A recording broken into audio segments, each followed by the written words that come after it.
We're going to go through 17 ADHD hacks that actually work. Right. And how do you know that they actually work? There's these things that you do? Tried them all. Tried and tested all of them. Really? Well, having spoken to 250 odd people now on the podcast, and thousands of people at events, these are the ones that keep on coming up. Some of them are quite obvious and some of them are a bit out there and a bit quirky, but often they're the ones that I feel work the best. And then we got some user ones as well. People have sent some in at the end. Yeah, some user submitted ones at the end. I just feel like a lot of ADHD hacks that already exist out there they must be written by neurotypicals because they don't work. And I mean, ones that just advise you to buy another notebook, for example. Yeah. I listened to that and I had so many notebooks that had the first page filled out and then abandoned. Why does that not work? What is the fantasy of a new notebook that ADHD people fall for all the time? Well, they're so fun to buy. I think you get a bit of dopamine when you're in the shop or you're on Amazon and you see the colourful new notebook. And it does make you feel good in the moment because it's like, oh, I'm taking steps to improve my life. And that feels good. I think that's the same reason people join the gym. But once a bit of time passes and you're over that honeymoon period and you've done the first to-do list, then you just discard it and it joins your 50 other notebooks. It's a bit like doing that Sunday healthy shop where you're like, right, I'm starting my diet tomorrow. I'm going to go for this big healthy shop. And then the next day you don't go to the gym and you go and buy more ice cream. Yeah, like we decide to go on health kicks, so we buy all of the supplements, and I still have a cupboard full of supplements at home. You know, all the vitamins, they've all gone out of date. I've tried all the hacks that neurotypical people told me to do, and none of them worked. So I think this episode, hopefully, will go through 17 that are tried and tested by people who actually have ADHD to really benefit the audience. And then afterwards, user submitted ones, which are absolutely genius, even more genius than the other one. Yeah, hopefully, yeah. They really are out of the box, those ones. But yeah, genius. So we'll get to those at the end. Yeah, they're really, really fun. Right, should we start counting down from 17? Yes. So yeah, start with 17. And we're going for bracelets. Yeah, so this one really beneficial, actually. So anyone will have a time of the day when their brain is at its most optimal. My brain is best in the evenings and it's very sluggish in the mornings. So I take advantage of nighttime brain to help out morning brain. And in the evening, when my brain is good and focused, I think of 5 high priority tasks that need to be done the next day. 5 tasks that are important for progressing the podcast, for example. And I write each task down on a little rubber bracelet. And when I wake up in the morning, I put all 5 bracelets on because first that acts as a memory jog. It reminds me of those 5 tasks.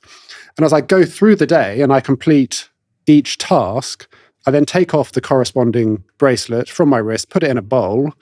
And if I fill up the bowl, if I complete all 5 tasks, then I reward myself, for example. I buy something off my Amazon wish list. Right. So I gamify it as well. Yeah. I had other imagination of other things you might do to reward yourself. That's what I do 6. Yeah. And a bonus idea for the bracelets is if you put a load of the bracelets on top of your washing machine, when you put your washing machine on, you can put a bracelet on too. And having the bracelet on with washing machine written on it will remind you that you need to empty the washing machine. Great. All right. Okay. Number 16. Body doubling. Yeah, body doubling. I think most people would have heard of body doubling.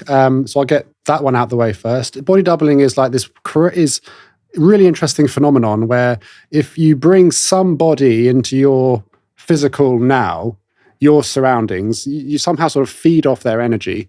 And it enables you to get over that procrastination hump. It enables you to start the task that otherwise you might struggle to do if you were on your own.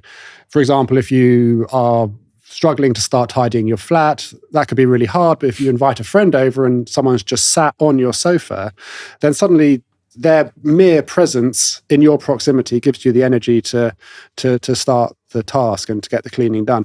And it can be done, it doesn't have to be face-to-face also. If you're struggling to get through your emails in the morning, you could call up your body double and you could both be virtually on a Zoom call together, and just knowing that there's someone on the computer screen next to you sort of watching you do your emails, it creates that accountability that gives you the energy, because you don't want to kind of let that person down. You sort of want to show that you're capable of doing something, and that other person being there gives you that accountability that enables you to do the task. So yeah, body doubling is really effective. Is that something you do with your partner?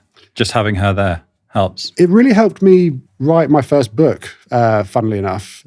I always struggled to write when I was on my own. I locked myself away in my office thinking that's what I've been told to do by neurotypicals, like go where there's no distraction. But when I was on my own in a room, I was easily distracted. And there was no motivation to do it. But when I was in a room with my partner, or when she wasn't available, I took myself off to a co-working space. So I took myself off to a place where there were loads of people doing work. I didn't need to talk to anyone, but just the fact that I was in someone else's presence gave me that motivation. I fed off their energy, and it enabled me to get the task done. That's interesting. I've heard it works for a lot of people. It's funny, when I first heard body doubling, I thought it was like in a movie where you have like an ass double. And it's like you don't go to work, you send someone who looks like you to go to work, but it's not that. That's a different podcast. Yeah.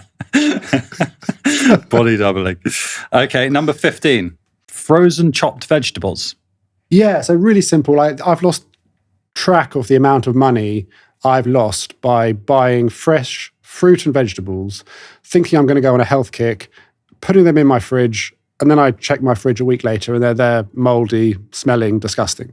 A really simple change is just buying pre-chopped, frozen vegetables. They don't go off.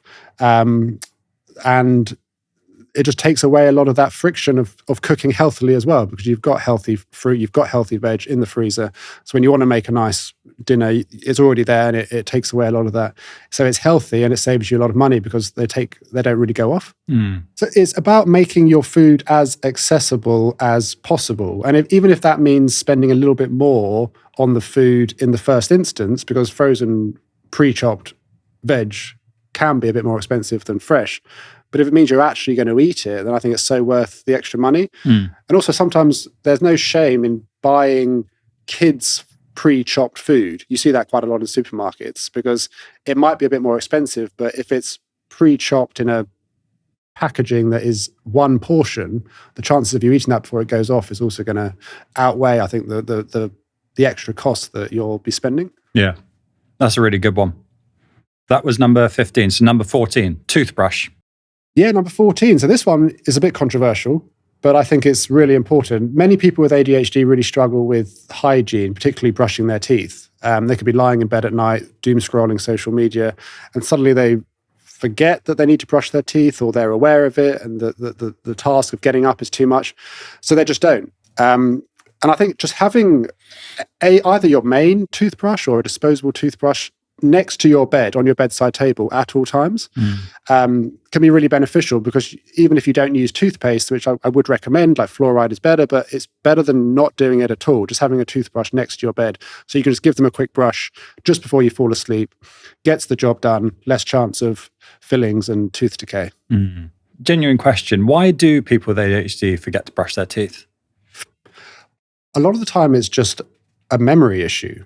Unless there is a pressing issue in their mouth, like tooth decay or toothache, that is there bringing the issue into their now because there's a reminder, it's just not something we're interested in doing. There's no dopamine in brushing your teeth, so it just gets pushed to the back shelf in our mind.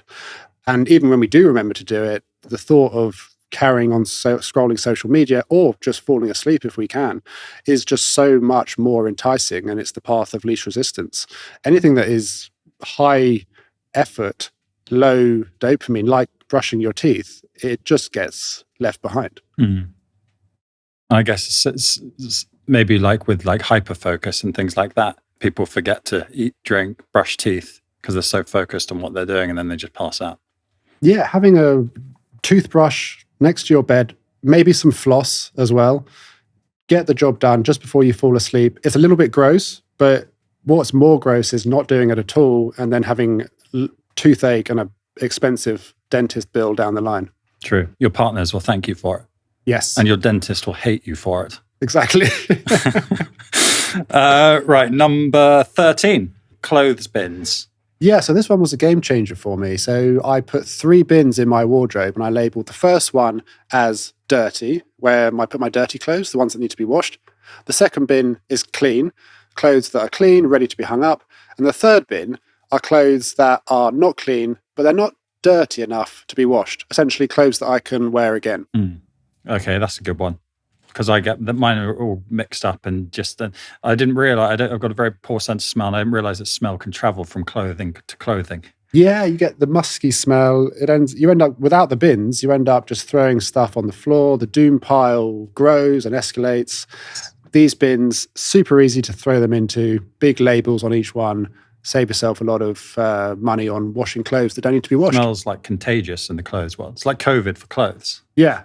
Wow, mad. Okay, number 12. This one's my personal favorite. Yours is number 1. This one's great. Chargers.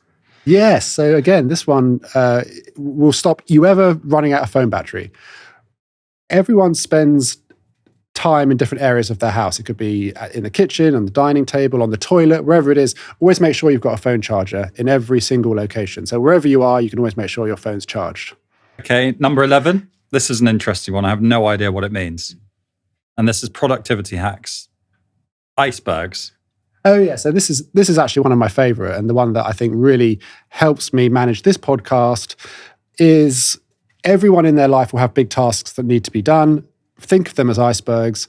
The trick to getting through them and avoiding overwhelm is really breaking those icebergs down into ice cubes where possible. Ice cubes. Yeah, exactly. And I think it's so important. You can get easily overwhelmed when you look at a big task and you try to think of it in its entirety and think, oh, that's such a big, daunting project. For example, when I clean my flat, the idea of cleaning the whole flat is daunting. But if I really break the big iceberg task of cleaning the flat down into ice cube tasks, like one ice cube could be just clean the sink in the kitchen. One ice cube could be hoover that part of the living room. And then it's much more manageable. And some days it's really important to recognize you might be super burnt out. And even on those days, you have to break down the ice cubes even smaller into crushed ice. And there's no shame if that's what you got to do. You could be triggered by RSD. You could have stuff going on in your life. Some days just turning on the hoover or the vacuum cleaner is a task. And some days it's really important to recognize that even an ice cube can be quite overwhelming, and to have no shame in needing to break it down to even smaller tasks. Yeah, that's a good one. Icebergs. So the top 10, these ones are really good. Really good ones. I'm just reading it. Okay, so top 10. Number 10, 2-minute rule. Yeah, so this is really helpful to getting over procrastination, which I think holds so many people with ADHD back.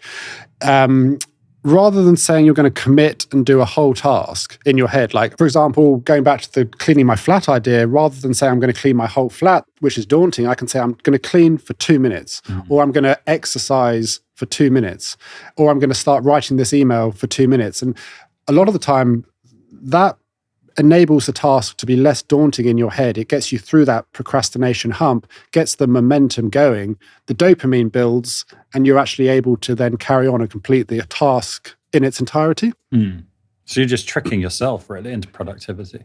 Yeah, you're tricking yourself. You're making yourself believe that it's a really small task when in fact it could be a little bit bigger, but that trick can be really helpful to get over that procrastination hump, get that momentum going, and then the brakes are off and you're able to do the whole task. Yeah, or like I'm just going to wash up a knife and a fork, and then you end up doing it all. Yeah. That sort of thing. That's a clever one. This one's great. And we've got sort of visual representation of it. This one is the ideas shelf. Yeah, so the ideas shelf, this actually saved me from burnout so many times. People with ADHD, often we get very excited about new ideas. We can buy that domain when we think that new hobby is our new purpose in life. And then a lot of the time, we can realize that it's not, we abandon the project, and we can get a lot of shame and low self-esteem issues because it's yet another thing we haven't followed through. I think to really combat that issue is to use this idea of a metaphorical idea shelf. So when you get that impulsive idea, I want to start a business, I want to start this new hobby, I want to jump into this new relationship, I want to start that new job, rather than acting on that impulse straight away, like put that idea on this metaphorical idea shelf. Don't act on it straight away. If it's still pulling on your interest strings, if you're still turning your head, looking at this metaphorical idea shelf, looking at that idea after a week, then maybe that's a signal that actually that idea is in true alignment to something you should be doing. And therefore, there's less chance of you abandoning it when you do action it. I think just putting that like week between an idea and taking that first step can save so much energy and save a lot of people from burnout. What is an example of someone not putting something on the idea shelf and it going terribly wrong?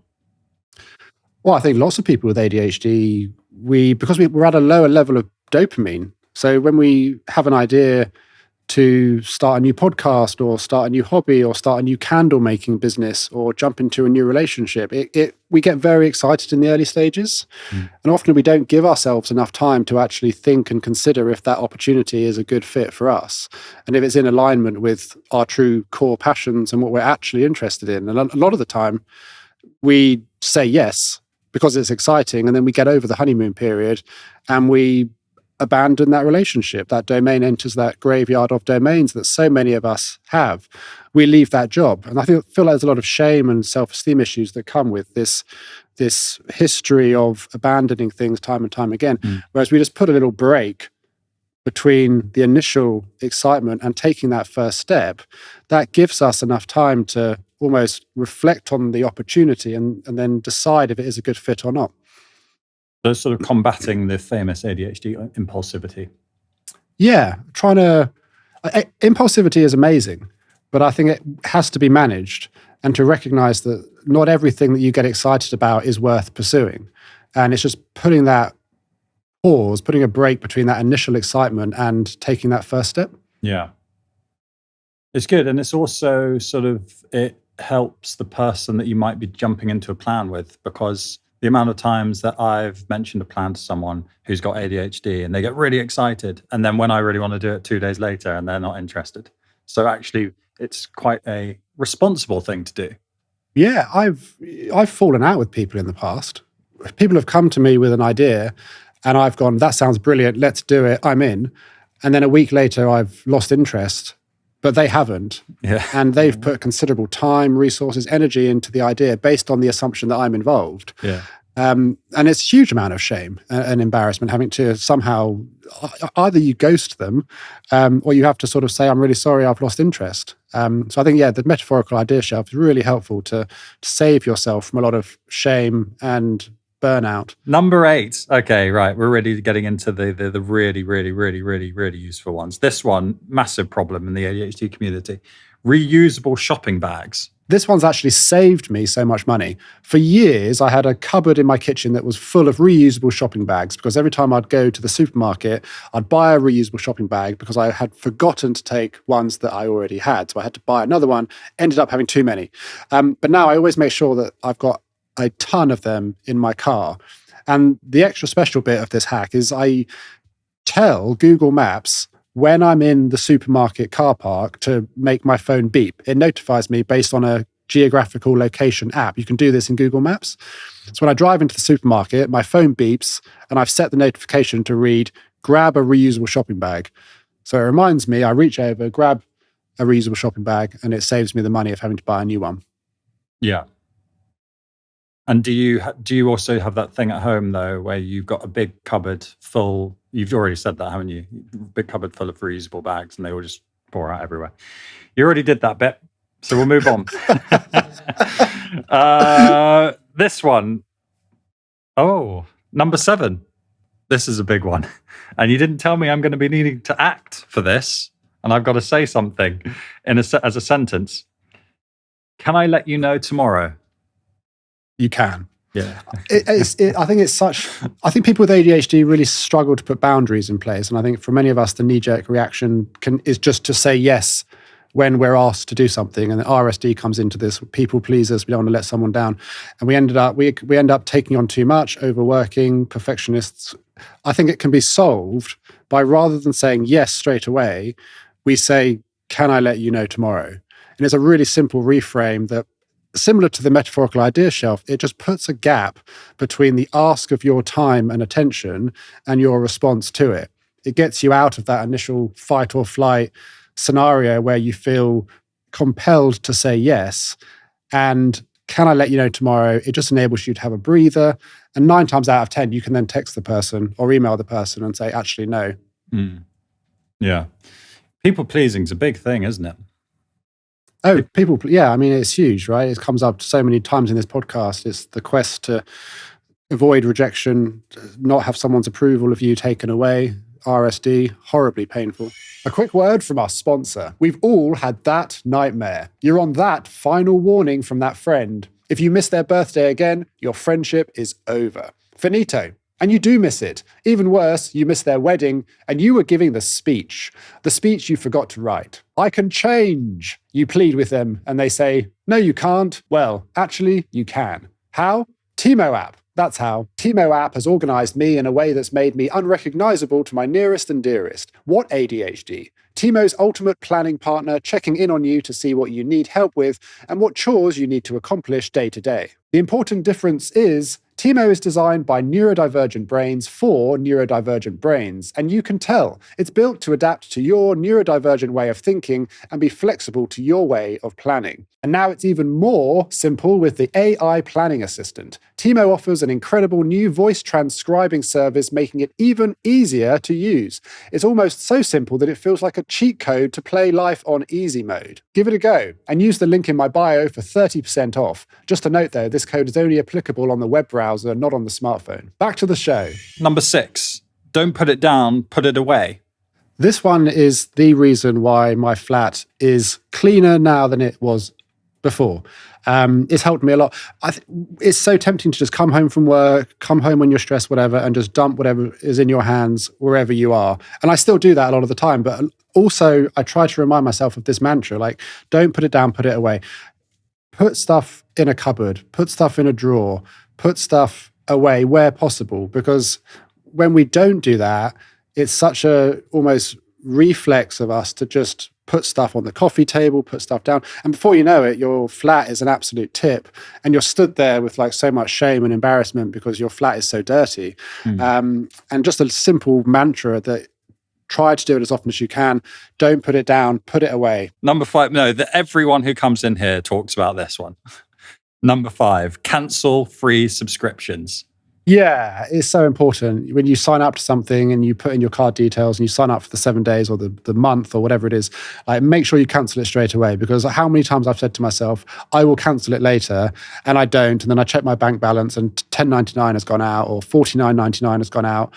As soon as you sign up to a free trial, cancel it straight away. You'll still get the time period that you have signed up for free, but you won't get charged again. Subscribe to the free trial, go on the email, in the app settings, whatever it is for that particular thing you've signed up for, and cancel the free subscription straight away. So when that renewal period comes around, you don't get surprised by a charge that you've forgotten to cancel. They make it so difficult to cancel though, don't they? Yeah.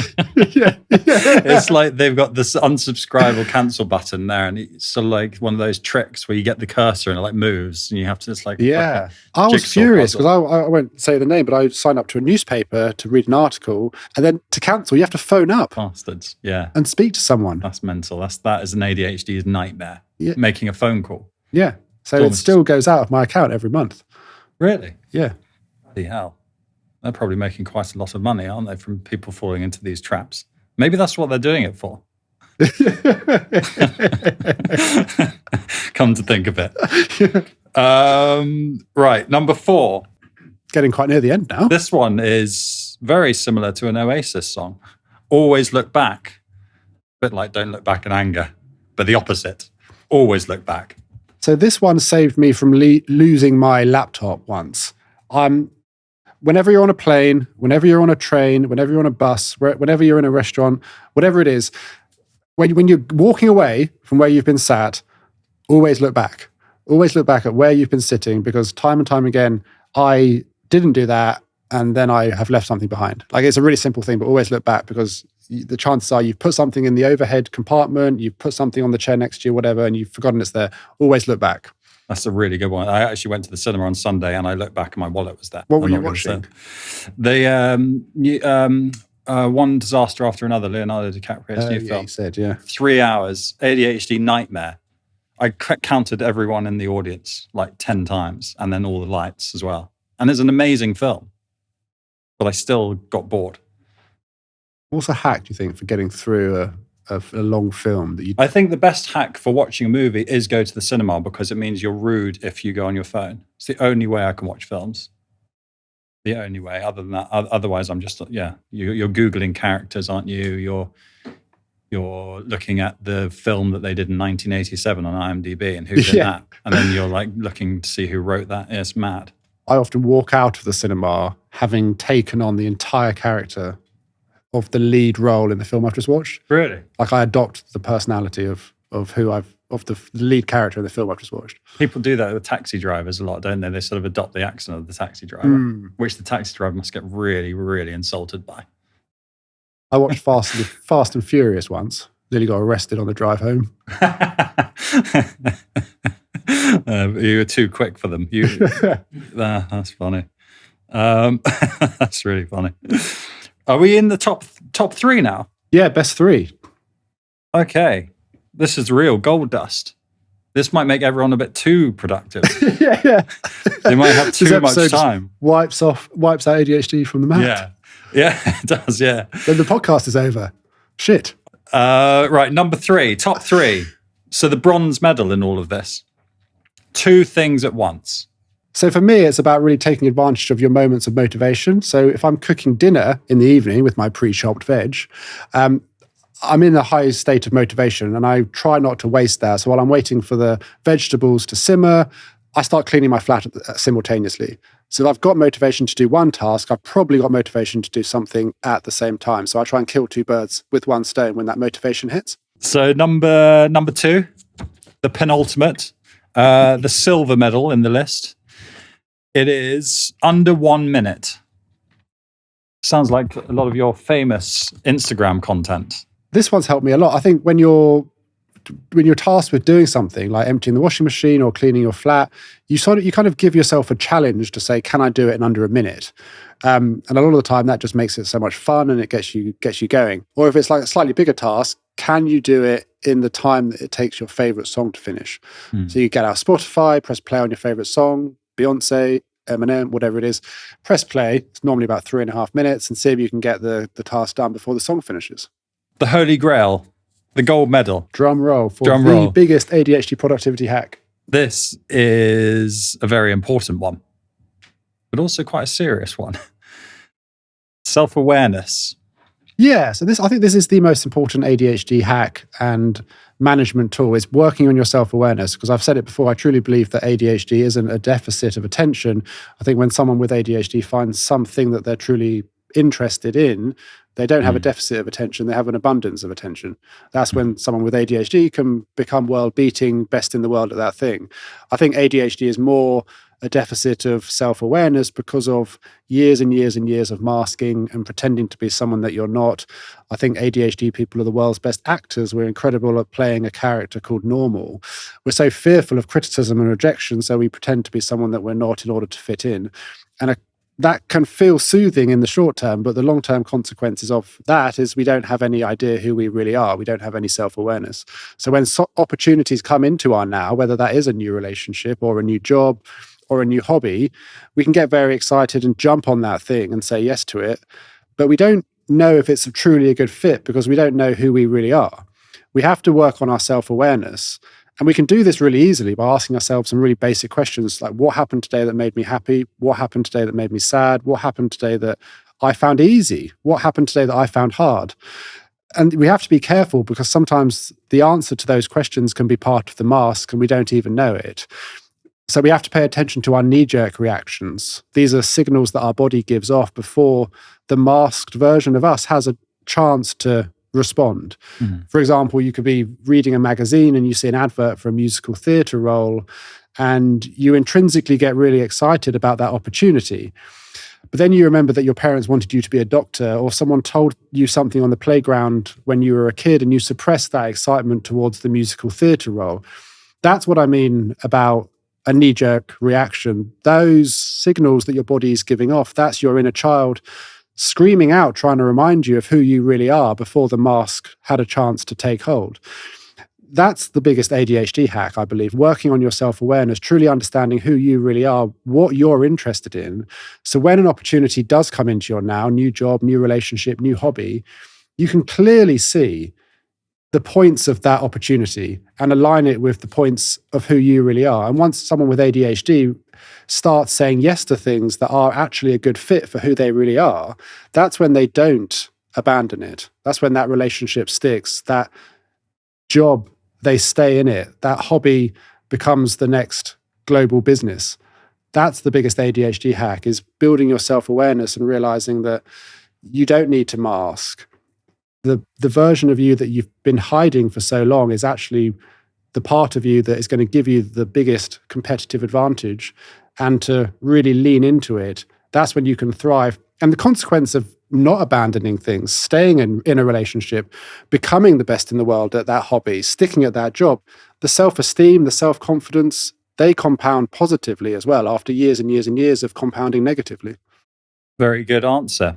Nice little monologue there. It's almost as if it's your show. I feel like you're not giving me enough airtime. When did you become self-aware? That's a good question. So I don't think you ever fully become self-aware. I think it's an ongoing process. I'm certainly doing those exercises more now to give myself a better understanding. I think the knee-jerk reaction to say yes to things that I'm not interested in is still very much there, but I'm able to catch myself now and stop myself. And do you think there's people who are 30s, 40s, 50s, even 60s who are still not self-aware because they've been masking so much throughout their life, they don't even know who they are? They don't know where the mask ends and the real them begins. Oh, 100%, yeah, and it's really devastating. I've spoken to people who were diagnosed with ADHD in their 60s, 70s. I spoke to a lady at an event recently who was diagnosed, and she's 84. Really? And she's now only starting her journey of self-awareness. And it's really sad. She's happy now, but it is a lot of grief because she's realized pretty much her whole life has been a mask. Most of her whole life was a lie. She looked back at her whole career and said she was never actually interested in accounting. She was only doing it because she wanted to impress her parents. I guess what you believe your parents want from you is like almost the ultimate mask in some ways. You're doing just to make other people happy, and you don't really realize what it is that you're into, to the point where she was in the accounts for her whole life. Yeah, and she was saying that really on reflection, and she's done a lot of self-reflection since the diagnosis recently, it's in fear of criticism and rejection. That's why she masked subconsciously. She didn't realize how much she feared being criticized and rejected. And I explained to her the 20,000 negative comments, extra negative comments that ADHD children experience. And when I said that to her, she visibly got quite emotional in front of me because you could see her thinking back to her childhood and almost replaying those comments in her head, like, you're so sensitive, you're too lazy, you're not enough, why can't you just start the task? Why are you so weird? And suddenly her whole life made sense. And I don't think there's any particular age where it gets easier or harder to have that moment of awareness. 84.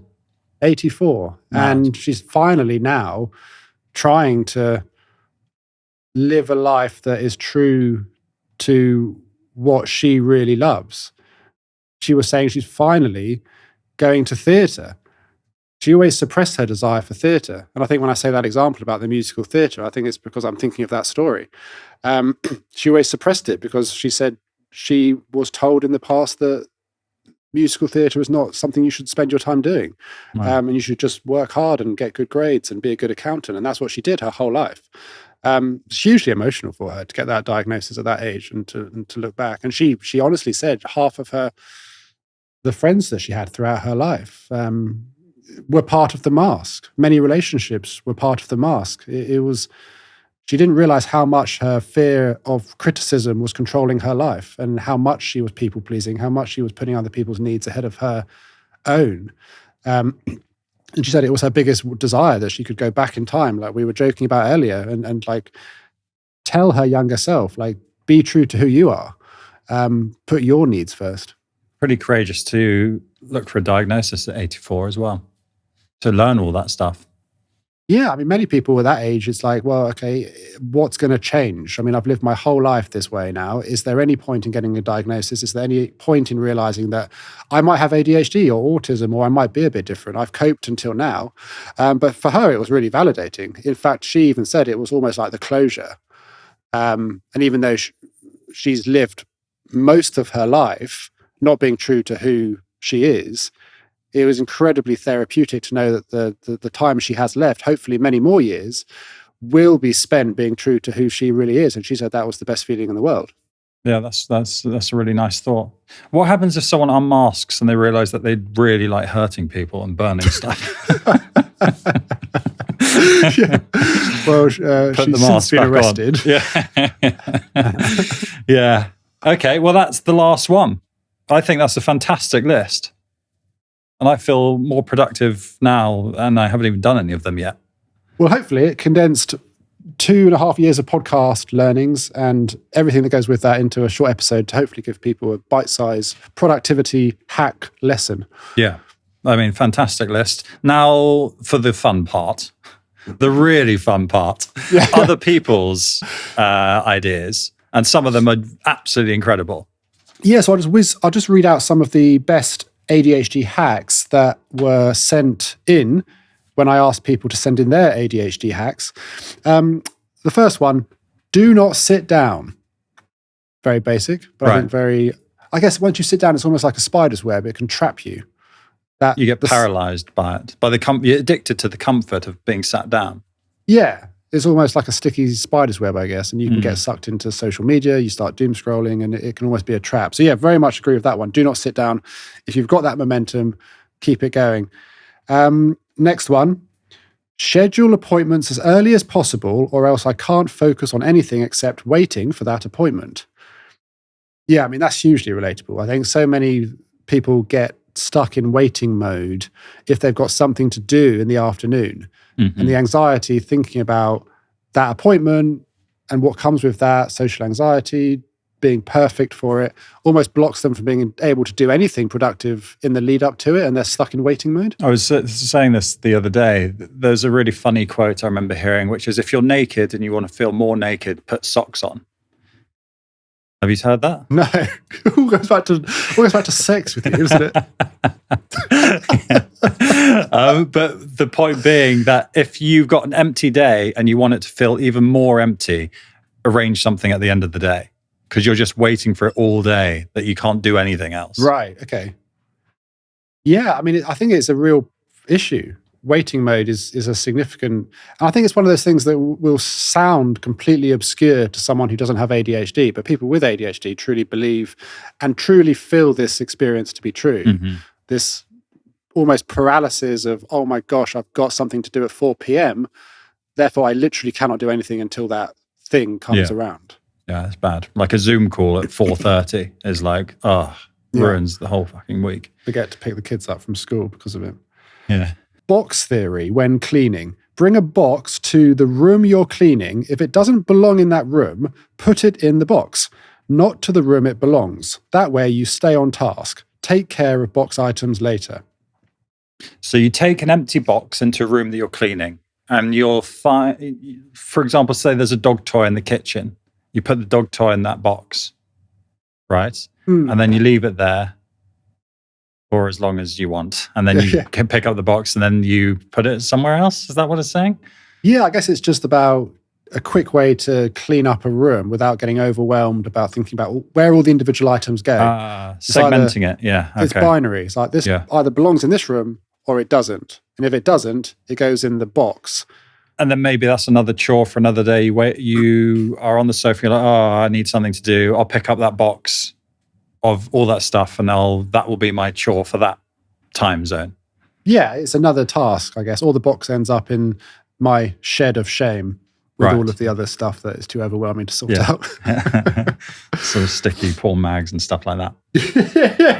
Right. Yeah. Right. Here's another one. One day a week, I have a smooth brain day and I let ADHD take the wheel. No rules.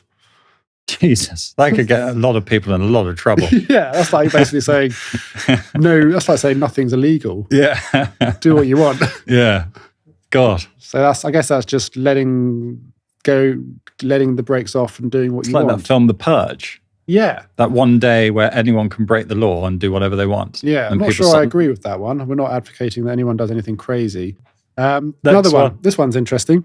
Putting on shoes to get tasks done. I don't know why it works, but as soon as the shoes goes on, I'm unstoppable. So I think it's like, if you're going to hoover, don't do it barefoot. Put shoes on, because then you're like you're in hoover mode.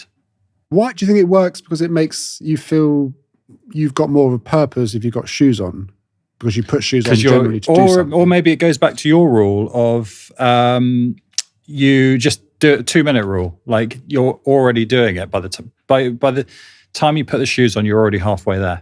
That's true, because putting shoes on should be quite easy, and it should get you some motivation and dopamine to then carry on with the main task. Oh, wow, this one's very controversial. When I know I have to vacuum but can't get the motivation, I go lie flat on the dirty floor and see the tufts of animal hair flow past me like fluffy tumbleweeds. Usually grosses me out, annoys me, to the point it overrides the ADHD. It's gross, but desperate times call for desperate measures.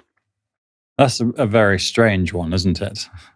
That's the sort of thing you could get sort of sectioned for. Just lying down on the carpet. Yeah, well, because my dog goes outside every morning and does a poo, and I'll have to go clear it up. But sometimes if I don't feel like clearing it up, I'm not going to do that. Go and lie on it. Go and get really close to it, I think is what she's saying, isn't it? Yeah. Get really, really close to the dirt so you can see it. Yeah, I mean, if that works, then it works. But I guess you've got to be pretty good at showering as well. Yeah, fair enough. This one's interesting. So if you're struggling to clean, you invite guests over, then you have to clean, and you've got to clean fast. Finally, a good one. Yeah. That one's really good. Yeah. I love that. It's a weird thing, isn't it? You invite someone over, and you do get that sort of dopamine hit of like, oh yes, now I have to clean. Yeah. It adds urgency, right? I guess you're like, oh my gosh, this is so shameful. I'm so embarrassed. I can't let anyone see this tip. And I guess it's accountability as well. Yeah. Right, next one. This one's really good. I put on my most uncomfortable jeans and shoes, and I'm not allowed to take them off until I do the task I've been avoiding for 14,000 weeks. Right. So that's almost like you're probably chasing the endorphins that come with doing something really hard and horrible. A bit like an ice bath, but like a jeans bath.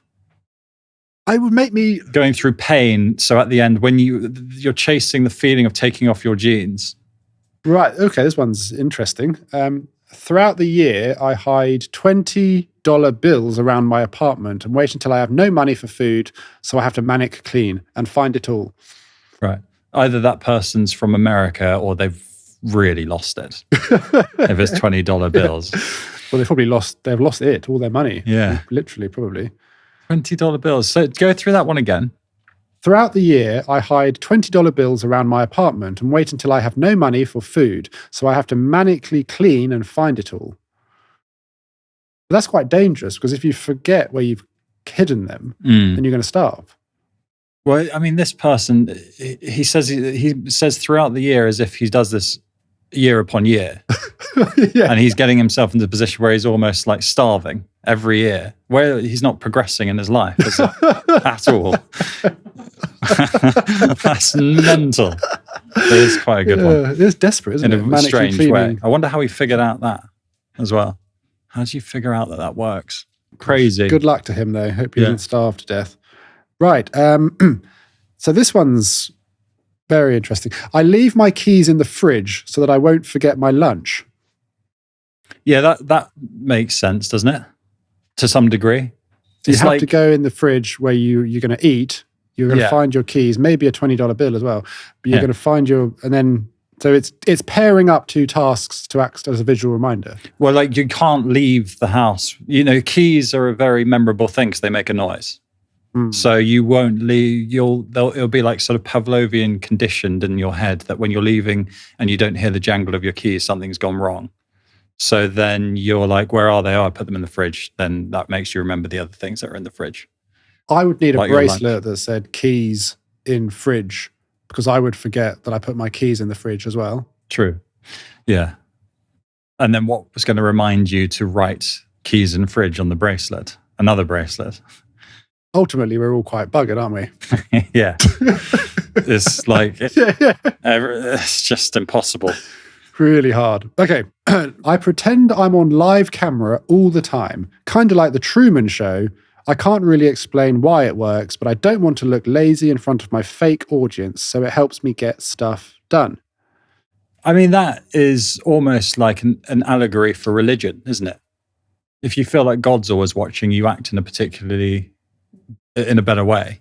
That brings us to the end of our crash course in ADHD hacks. I hope it's been very beneficial and useful to the audience. If you are listening or watching, please do try one or a few of them and let us know how you get on in the comments section. Thank you very much.